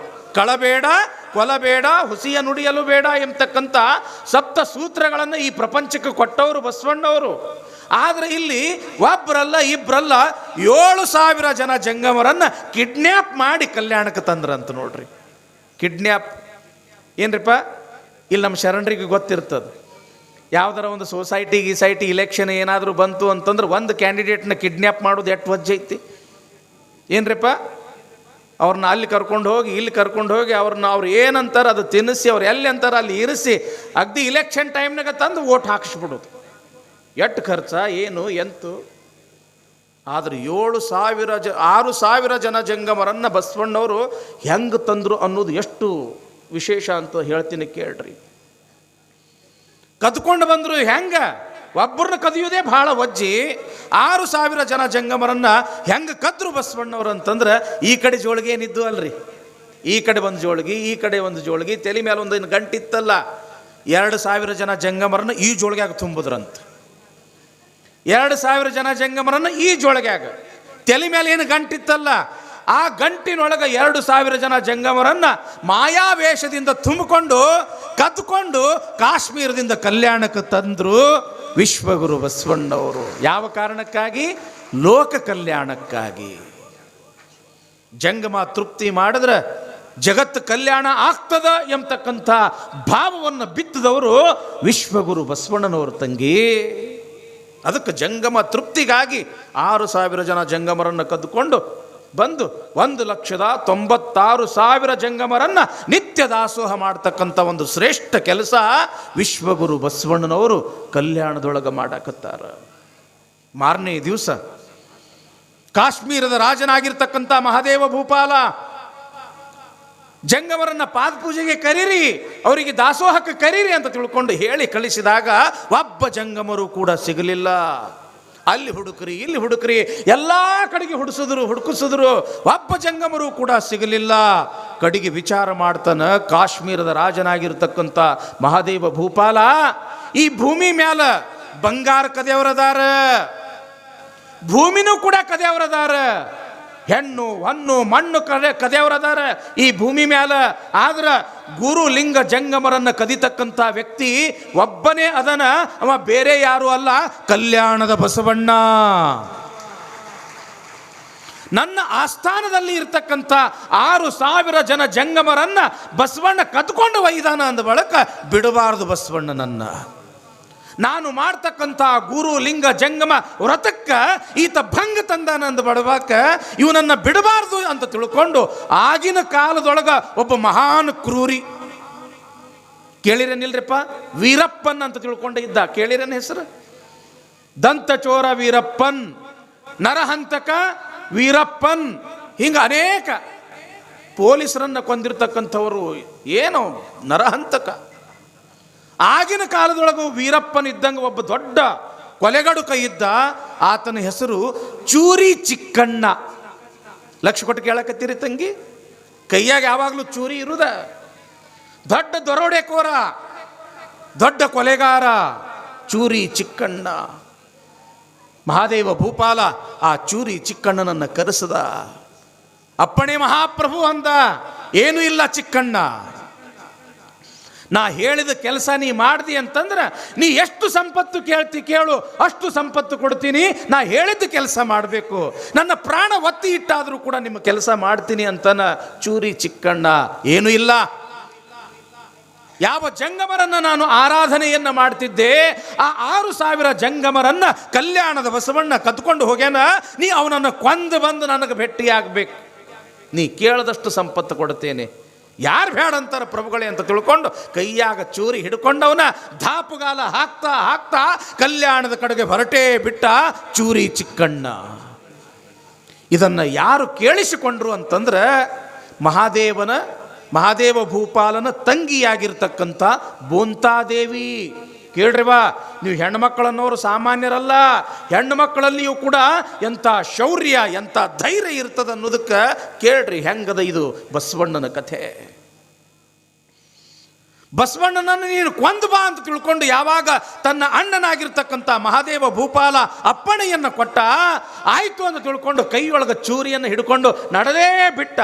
ಇದನ್ನು ಕೇಳಿಸಿಕೊಂಡಿರ್ತಕ್ಕಂಥವಳು ರಾಜನ ತಂಗಿಯಾಗಿರ್ತಕ್ಕಂಥ ಬೋಂತಾದೇವಿ. ಆಕೆ ವಿಚಾರ ಮಾಡ್ತಾಳ, ಈ ಭೂಮಿ ಮ್ಯಾಲ ಧರ್ಮ ಅನ್ನೋದು ಉಳ್ದದ ಅಂತಂದ್ರೆ ಅದು ಬಸವಣ್ಣನ ಪುಣ್ಯ. ಗುರು ಲಿಂಗ ಜಂಗಮ ಪಾದೋದಕ ಪ್ರಸಾದ ವಿಭೂತಿ ರುದ್ರಾಕ್ಷಿ ಮಂತ್ರ ಮಾನವೀಯತೆ ಎಂಬತಕ್ಕಂಥದ್ದು ಉಳ್ದದಂದ್ರೂ ಕೂಡ ಅದು ಬಸವಣ್ಣನ ಪುಣ್ಯ. ಇನ್ನು ಬಸವಣ್ಣ ಸತ್ತ ಅಂತಂದ್ರೆ ಈ ಭೂಮಿ ಮ್ಯಾಲಿನ ಬೆಳಕ ಸತ್ತಂಗ ಆಗ್ತದ. ಯಾರು ಬಸವಣ್ಣನನ್ನ ಕೊಲೆ ಮಾಡಕ್ಕಂತ ನಡೆದಾರ, ಅವನು ಕೊಲೆ ನಾನು ಮಾಡಬೇಕು ಅಂತ ತಿಳ್ಕೊಂಡು ಕೈ ಒಳಗೆ ಒಂದು ದೊಡ್ಡದಾಗಿರ್ತಕ್ಕಂಥ ತಲವಾರ ಹಿಡ್ಕೊಂಡು ಈಕೆಯೂ ಕೂಡ ಅವನು ಹಿಂದೆ ಬೆನ್ನು ಹತ್ತಿ ಬಿಟ್ಟಾಳ. ಮುಂದೆ ಚೂರಿ ಚಿಕ್ಕಣ್ಣ, ಹಿಂದೆ ರಾಜನ ತಂಗಿಯಾಗಿರ್ತಕ್ಕಂಥ ಬೋಂತಾದೇವಿ. ಎಷ್ಟೇ ಆಗಲಿ ಗಂಡ ಆಳ, ಅಜಾನುಬಾಹು ಶರೀರ, ಧಾಪುಗಾಲು ಹಾಕ್ತಾ ಹಾಕ್ತಾ ಹಾಕ್ತಾ ಕಲ್ಯಾಣಕ್ಕೆ ಬಂದೇ ಬಿಟ್ಟ ಚೂರಿ ಚಿಕ್ಕಣ್ಣ. ನೋಡ್ತನ ಕಲ್ಯಾಣ ಪರಿಸರ. ಹಾಳು ಹರಟೆ ಹೊಡ್ತಕ್ಕಂಥವ್ರು ಒಬ್ಬರು ಇಲ್ಲ. ಪ್ರತಿಯೊಬ್ಬರು ಕೂಡ ಕಾಯಕ ಮಾಡೇ ಬದುಕಾಕತ್ತಾರ. ಪ್ರತಿಯೊಬ್ಬರು ಕೂಡ ದಾಸೋಹ ಮಾಡೇ ಬದುಕಾಕತ್ತಾರ. ಎಲ್ಲರ ಬಾಯಲ್ಲಿಯೂ ಕೂಡ ಶರಣು ಶರಣಾರ್ಥಿ ಎಂಬತಕ್ಕಂಥ ಮಂತ್ರ, ಶಿವಶಿವ, ಗುರು, ಲಿಂಗ, ಜಂಗಮ, ಭಕ್ತಿ ಎಲ್ಲವನ್ನ ನೋಡ್ಕೋಂತ ಬರಾಕತ್ತಾನ. ಮಹಾಮನೆಗೆ ಬಂದ. ಯಾರ ಕೊರಳಾಗ ಲಿಂಗ ಅದ, ಆ ಲಿಂಗ ಇದ್ದವರಿಗೆ ಮಾತ್ರ ಪ್ರವೇಶ ಅಂತ ತಿಳ್ಕೊಂಡು ಗೊತ್ತಾಗಿ ಚೂರಿಯನ್ನ ಬಚ್ಚಿಟ್ಟು ಕಾವಿ ಲಾಂಛನವನ್ನು ತೊಟ್ಟು ಕೊಳ್ಳಾಗ ಕಲ್ಲನ್ನು ಕಟ್ಟಿಕೊಂಡು ಒಬ್ಬ ಜಂಗಮನ ವೇಷ ಹಾಕಿಕೊಂಡು ಚೂರಿ ಚಿಕ್ಕಣ್ಣ ಬಸವಣ್ಣನ ಕೊಲೆಯನ್ನ ಮಾಡಬೇಕು ಅಂತ ತಿಳ್ಕೊಂಡು ಮಹಾಮನೆಯೊಳಗೆ ಬಂದೇ ಬಿಟ್ಟ.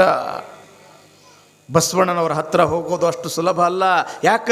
ಸುತ್ತಲೂ ಕೂಡ ಅನೇಕ ಜನ ಜಂಗಮರು, ಅನೇಕ ಶರಣರು, ಅನೇಕ ಸದ್ಭಕ್ತರು. ದೂರದಿಂದ ನೋಡಾಕತ್ತಾನ ಚೂರಿ ಚಿಕ್ಕಣ್ಣ. ಆ ಬಸವಣ್ಣ ಮಾಡ್ತಕ್ಕಂಥ ದಾಸೋಹ, ಬಸವಣ್ಣ ಎಲ್ಲರಿಗೂ ಕೂಡ ಪ್ರೀತಿಯಿಂದ ಮಾತನಾಡಿಸ್ತಕ್ಕಂಥ ಆ ಒಂದು ಸಂದರ್ಭ, ಇವೆಲ್ಲವನ್ನ ನೋಡಾಕತ್ತನ. ಆ ಗುರುಲಿಂಗ ಜಂಗಮರ ಸೇವೆಯನ್ನ ಮಾಡೋದನ್ನ ನೋಡಿ, ಬಸವಣ್ಣ ದಾಸೋಹ ಮಾಡೋದನ್ನ ನೋಡಿ, ಬಸವಣ್ಣನ ಬಾಯಿಯೊಳಗೆ ಬರ್ತಕ್ಕಂಥ ಮೃದುವಾಗಿರ್ತಕ್ಕಂಥ ವಚನಗಳನ್ನು ಕೇಳಿ, ನಾನು ಬಸವಣ್ಣನ ಕೊಲೆ ಮಾಡಕ್ಕೆ ಬಂದೀನಿ ಅನ್ನೋದು ಮರೆತ ನಾನು ಕೂಡ ಇವರಂಗ ಒಬ್ಬ ಶರಣ ಆಗಬೇಕು ಅಂತ ತಿಳ್ಕೊಂಡು ಶರಣನಾಗಿ ಕಲ್ಯಾಣದೊಳಗೆ ಉಳ್ಕೊಂಡು ಬಿಟ್ಟ. ಯಾವಾಗ ಚೂರಿ ಚಿಕ್ಕಣ್ಣ ಪರಿವರ್ತನೆಯಾಗಿಬಿಟ್ಟ, ಬೋಂತಾದೇವಿ ವಿಚಾರ ಮಾಡ್ತಾಳ, ಚೂರಿ ಚಿಕ್ಕಣ್ಣನ ಎದೆಯೊಳಗ ಇರ್ತಕ್ಕಂಥ ಕೊಲೆಗಡುಕ ಸತ್ತಾನ. ಅವನು ಕೂಡ ಒಳ್ಳೆಯ ಹಾದಿಯೊಳಗ ಶರಣನಾಗಿ ಕಲ್ಯಾಣದೊಳಗೆ ಉಳ್ಕೊಂಡನ ಅಂದ ಬಳಕ ಹೆಂಗ ಈ ಚೂರಿ ಚಿಕ್ಕಣ್ಣ ಪರಿವರ್ತನೆ ಆಗ್ಯಾನ, ನನ್ನ ಅಣ್ಣನೂ ಕೂಡ ಪರಿವರ್ತನೆ ಆಗಬೇಕು ಅಂತ ತಿಳ್ಕೊಂಡು ಅವಳು ಕೂಡ ತಲವಾರ ಅಲ್ಲೇ ಒಗೆದು ಎಲ್ಲಿಗೆ ಬರಾಕತ್ತಾಳ? ಮತ್ತ ಕಾಶ್ಮೀರಕ್ಕೆ ಬರಾಕತ್ತಾಳ. ರಾಜನ ತಂಗಿಯಾಗಿರ್ತಕ್ಕಂಥ ಬೋಂತಾದೇವಿ. ಇತ್ತ ರಾಜನಾಗಿರ್ತಕ್ಕಂಥ ಮಹಾದೇವ ಭೂಪಾಲ ಡಂಗುರ ಬಡಿಸ್ಯಾನ. ನನ್ನ ತಂಗಿ ಕಳೆದಾಳ, ಯಾರು ಹುಡುಗಿ ಕೊಡ್ತೀರಿ? ಅರ್ಧ ರಾಜ್ಯವನ್ನೇ ಕೊಡ್ತೀನಿ ಅಂತ ತಿಳ್ಕೊಂಡು ಡಂಗರ ಹೊಡಿಸ್ಯಾನ. ಅಲ್ಲಿ ಇಲ್ಲಿ ಎಲ್ಲ ಕಡೆಗೂ ಕೂಡ ಗುಪ್ತಚರರನ್ನ ಕಳಿಸ್ಯಾನ. ನನ್ನ ತಂಗಿಯನ್ನ ಹುಡ್ಕೊಂಡು ಬರ್ರಿ. ಯಾಕೆ ತಂಗಿ ಅಂತಂದ್ರೆ ಅಷ್ಟೊಂದು ಪಂಚಪ್ರಾಣ ರಾಜನಾಗಿರ್ತಕ್ಕಂಥ ಮಹಾದೇವ ಭೂಪಾಲನಿಗೆ. ಒಂದು ದಿವಸ ಬೆಳಗಿನ ಜಾವ ಮಹಾದೇವ ಭೂಪಾಲ ಮುಖಮಾರ್ಜನವನ್ನ ತೊಳೆದುಕೊಂಡು ಪಡಸಾಲೆಯಲ್ಲಿ ಬಂದು ನಿಂತಿರ್ತಕ್ಕಂಥ ಸಮಯದೊಳಗ ತಂಗಿಯಾಗಿರ್ತಕ್ಕಂಥ ಬೋಂತಾದೇವಿ ರಾಜನ ಹತ್ತಿರ ಬಂದು ತನ್ನ ಸೆರಗನ್ನ ಒಡ್ಡಿ ಭಿಕ್ಷಾಂದೇಹಿ ಅಂದಳು. ಏನಂದಳು? ಭಿಕ್ಷಾಂದೇಹಿ. ನೋಡ್ತಾನ ರಾಜ ಮಹಾದೇವ ಭೂಪಾಲ, ತನ್ನ ತಂಗಿ ಎದುರುಗಡೆ ಬಂದಾಳ. ತಂಗಿನ ನೋಡ್ತೀನೋ ಇಲ್ಲೋ ಅಂತ ತಿಳ್ಕೊಂಡಿದ್ದ. ಅವಳನ್ನು ನೋಡಿ ಕಣ್ಣಾಗ ಆನಂದ ಬಾಷ್ಪ ಹಂಗ ದಳದಳ ಅಂತ ಉದರಾಕತ್ತವ. ತಂಗಿಯನ್ನು ನೋಡಿ, ಯವಾ ತಂಗಿ ಎಲ್ಲಿ ಹೋಗಿದ್ದೆವ? ಇಷ್ಟೊಂದು ದಿವಸ ನೀನು ಎಲ್ಲಿ ಹೋಗಿದ್ದಿ? ಭಿಕ್ಷಾಂದೇಹಿ ಅಂತ ತಿಳ್ಕೊಂಡು ಶೆರಗೊಟ್ಟಿ ಕೇಳಕತ್ತಿಯಲ್ಲ ತಂಗಿ, ಏನು ಬೇಕವ್ವ ನಿನಗ? ಏನು ಮುತ್ತು ರತ್ನ ವಜ್ರ ವೈಡೂರ್ಯ ಬೇಕೋ? ಅಷ್ಟೇ ಯಾಕ? ಇಡೀ ಈ ಕಾಶ್ಮೀರದ ರಾಜ್ಯವನ್ನೇ, ನನ್ನ ಈ ರಾಜ್ಯವನ್ನೇ ನಿನ್ನ ಉಡಿಯೊಳಗೆ ಹಾಕ್ತೀನಿ ತಂಗಿ, ತಗೋ ಅಂತನ ಅಣ್ಣನಾಗಿರ್ತಕ್ಕಂಥ ಮಹಾದೇವ ಭೂಪಾಲ. ಯಾವಾಗ ಅಣ್ಣ ಹಿಂಗಂದ ಆವಾಗ ತಂಗಿ ಅಂತಾಳ, ಅಣ್ಣ ನಿನ್ನ ಈ ರೊಕ್ಕ ರೂಪಾಯಿ, ಈ ಆಸ್ತಿ ಅಂತಸ್ತು, ಈ ಮುತ್ತು ರತ್ನ ವಜ್ರ ವೈಢೂರ್ಯ ತಗೊಂಡು ನಾನು ಏನು ಮಾಡಲಿ ಅಣ್ಣ? ನನ್ನ ತಂಗಿ ಅನ್ನೋ ಅಭಿಮಾನದಿಂದ ತಂಗಿಗೆ ಏನಾದರೂ ಕೊಡಬೇಕು ಎಂಬತಕ್ಕಂಥ ಭಾವದಿಂದ ಕೊಡಬೇಕು ಅನ್ನೋ ಆಸೆ ನಿನಗೆ ಇದ್ದಿದ್ದೇ ಆದರೆ ಕಾಯಕದಿಂದ ಬಂದಿರತಕ್ಕಂಥ ಒಂದು ಕವಡಿ ಕಾಸಾದರೂ ಕೂಡ ನನ್ನ ಉಡಿಯೊಳಗೆ ಹಾಕು, ಅದನ್ನು ನಾನು ಬಹಳ ಸಂತೋಷದಿಂದ ಸ್ವೀಕಾರ ಮಾಡ್ತೀನಿ. ಕಾಯಕದಿಂದ ಬಂದಿದ್ದಿರಬೇಕು.